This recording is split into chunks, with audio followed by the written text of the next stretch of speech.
Amados irmãos e irmãs, paz e bem, celebramos neste domingo, dia 12, o 24º domingo do tempo comum. E o evangelho para este domingo é Marcos, capítulo 8, versículos de 27 a 35. Naquele tempo, Jesus partiu com seus discípulos para os povoados de Cesareia de Filipe. No caminho perguntou aos discípulos: "Quem dizem os homens que eu sou?" Eles responderam: "Alguns dizem que tu és João Batista, outros que és Elias, outros ainda que és um dos profetas." Então ele perguntou: "E vós, quem dizeis que eu sou?" Pedro respondeu: "Tu és o Messias." Jesus proibiu-lhes severamente de falar a alguém a seu respeito. Em seguida, começou a ensiná-los, dizendo que o Filho do Homem devia sofrer muito, ser rejeitado pelos anciãos, pelos sumos sacerdotes e doutores da lei. Devia ser morto e ressuscitar depois de 3 dias. Ele dizia isto abertamente. Então Pedro tomou Jesus à parte e começou a repreendê-lo. Jesus voltou-se, olhou para os discípulos e repreendeu a Pedro, dizendo: "Vai para longe de mim, Satanás. Tu não pensas como Deus, e sim como os homens." Então chamou a multidão com seus discípulos e disse: "Se alguém me quer seguir, renuncie a si mesmo e tome a sua cruz e me siga. Pois quem quiser salvar a sua vida vai perdê-la. Mas quem perder a sua vida por causa de mim e do Evangelho, vai salvá-la." Palavra da salvação, glória a vós, Senhor. A pergunta que Jesus faz aos discípulos não é uma pergunta do ponto de vista intelectual para ser respondida de uma vez só, mas é uma pergunta sobretudo existencial, que deve ser respondida no dia a dia, porque da compreensão sobre quem é Jesus depende todo o meu edifício espiritual, todo o meu cristianismo. Do modo como eu compreendo a Cristo depende o modo como eu viverei a minha fé, como eu tratarei os outros, como eu me comportarei nas pastorais, na vida de igreja. Daquilo que eu compreendo sobre Cristo e do modo que eu vejo a Cristo e que eu entendo a Cristo, disto depende todo o edifício da minha fé. Jesus então faz essa pergunta: quem dizem os homens que eu sou? É claro que os homens aqui é o povo, a multidão. São João Crisóstomo faz questão de frisar e dizer: Jesus não quis perguntar, por exemplo, quem os fariseus dizem que eu sou, quem os mestres da lei, os doutores da lei dizem que eu sou. Porque Jesus sabia que a resposta deles era uma resposta preconceituosa, que eles já tinham conceitos formados sobre ele que não aceitavam Jesus como Messias. Portanto, ele quer saber o que o povo, o que as pessoas simples dizem. As respostas são muito desencontradas, estão todas ligadas ao passado. Porém, Jesus agora pergunta para eles: e vocês que estão mais próximos, que andam comigo? Veja que Jesus primeiro escutou as respostas que vinham do meio da rua, não é? Quer dizer, preciso desconstruir todas estas visões erradas para poder construir a visão verdadeira, correta.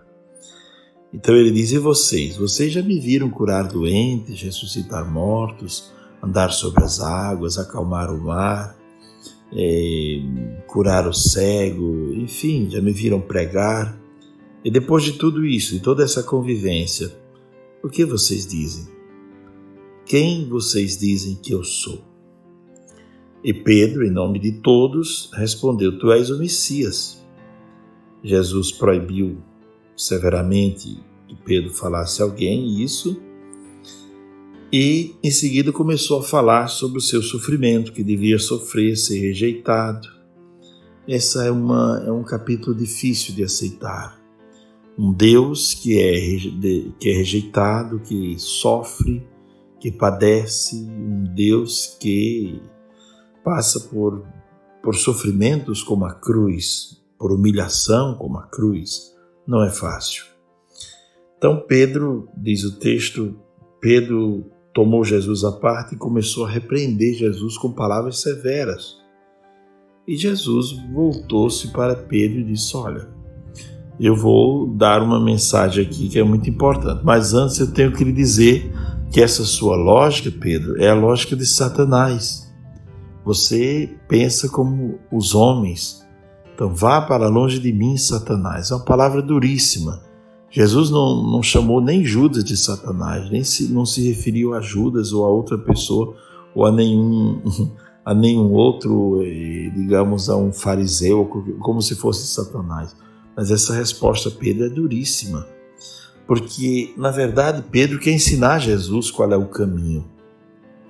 E Jesus é o caminho por excelência. Então, não somos nós que devemos dizer como Deus deve ser. É Deus que, sendo quem é, se apresenta e nós devemos conhecê-lo e segui-lo. Essa é a nossa resposta. Devemos segui-lo como ele é.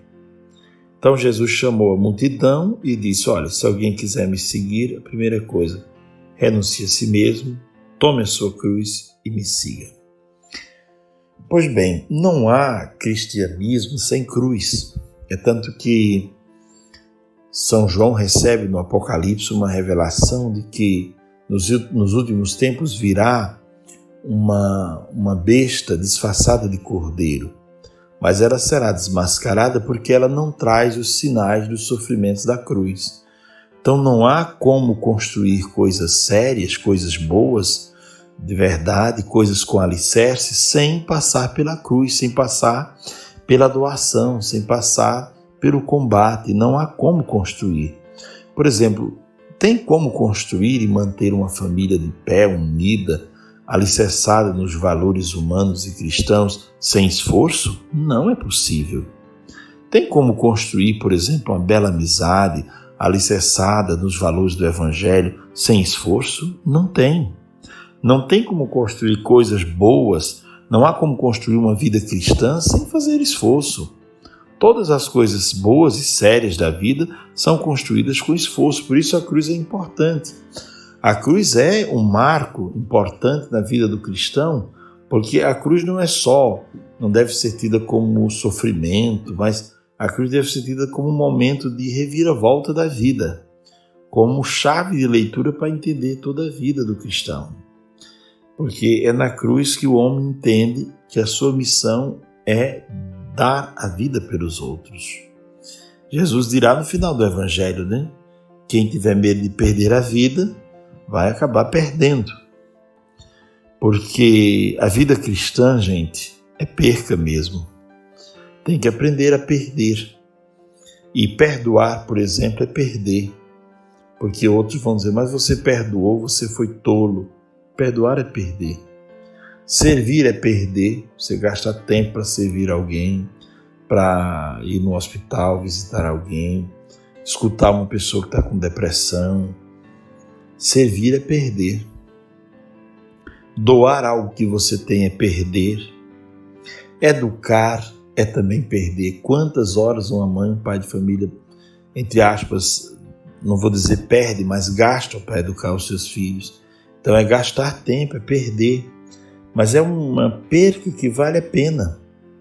Calar às vezes, mesmo quando você sente que está certo e poderia, é perder também, saber calar.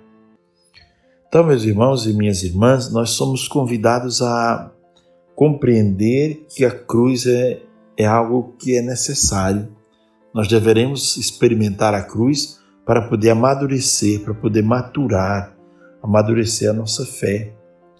Pedro tinha na cabeça uma visão de que a religião traz uma segurança contra todos os problemas e dificuldades da vida. Quer dizer, ser cristão, viver a minha fé, vai fazer com que eu não sofra de jeito nenhum.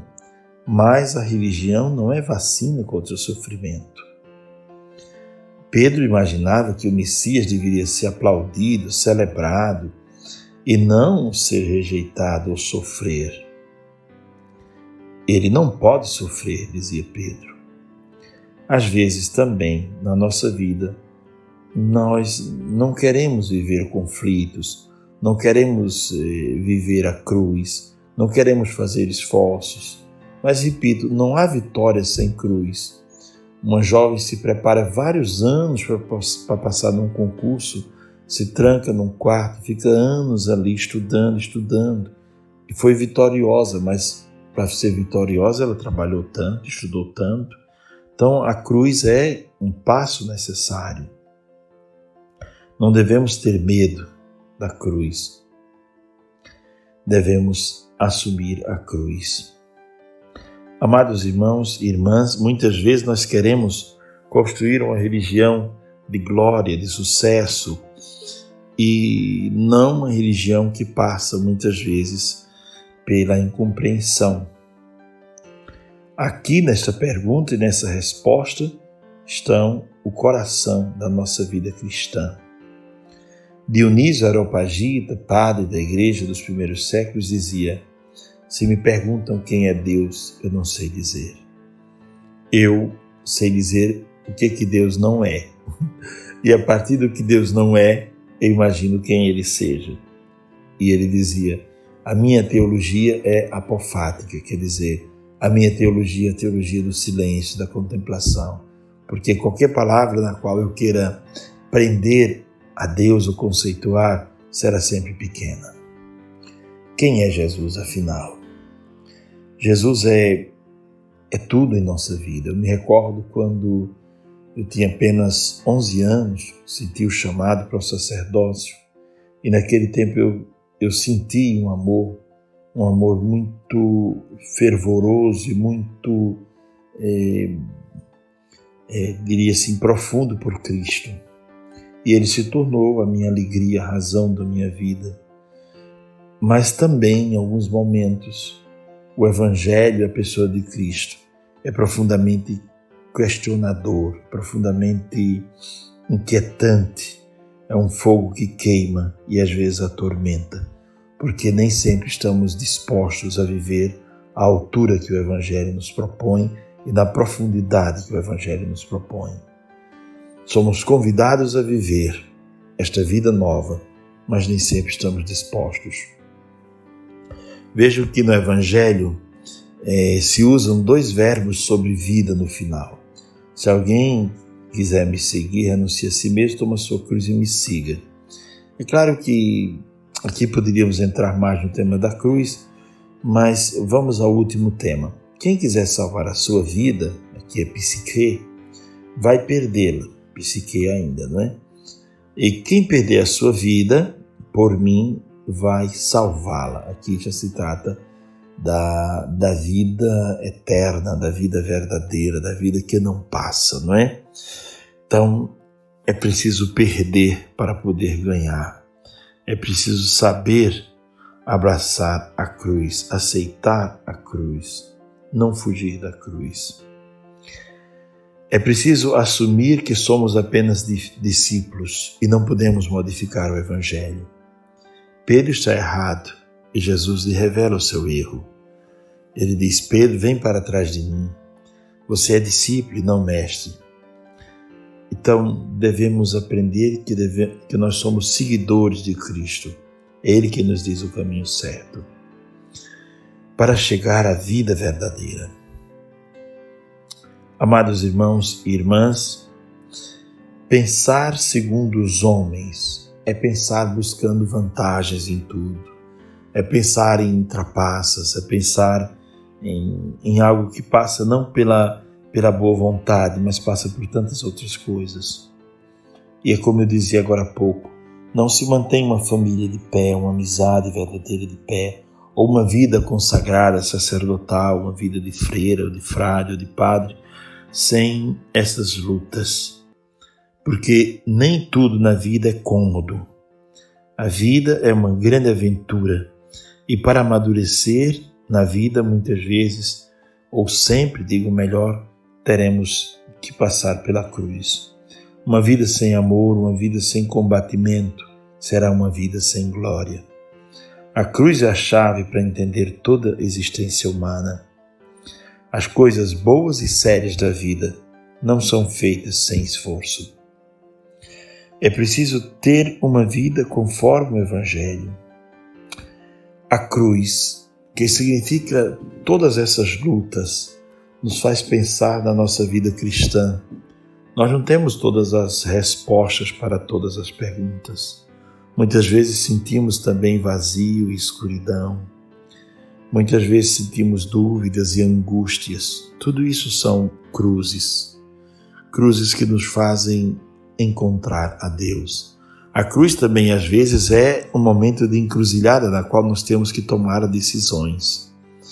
Às vezes, por exemplo, no matrimônio, é preciso passar por um grande conflito, por uma grande crise, para poder o matrimônio adquirir qualidade. Na vida pessoal também, na vida sacerdotal, eu diria que a cruz é um instrumento que nos faz, é um trampolim que nos faz saltar para a maturidade. A cruz é a chave de leitura para entender a toda a vida cristã, servir, amar, doar-se, servir até o fim. Que o Senhor nos abençoe, nos guarde, nos dê a graça de um domingo repleto de alegrias e de bênçãos e que possamos hoje aprofundar este Evangelho. Quem é Jesus para você hoje? Não olhando há 2000 anos atrás, porque esses que ouviram essa pergunta conheciam Jesus e viram o que Jesus fez. Mas hoje, como é que a gente pode conhecer mais a Jesus?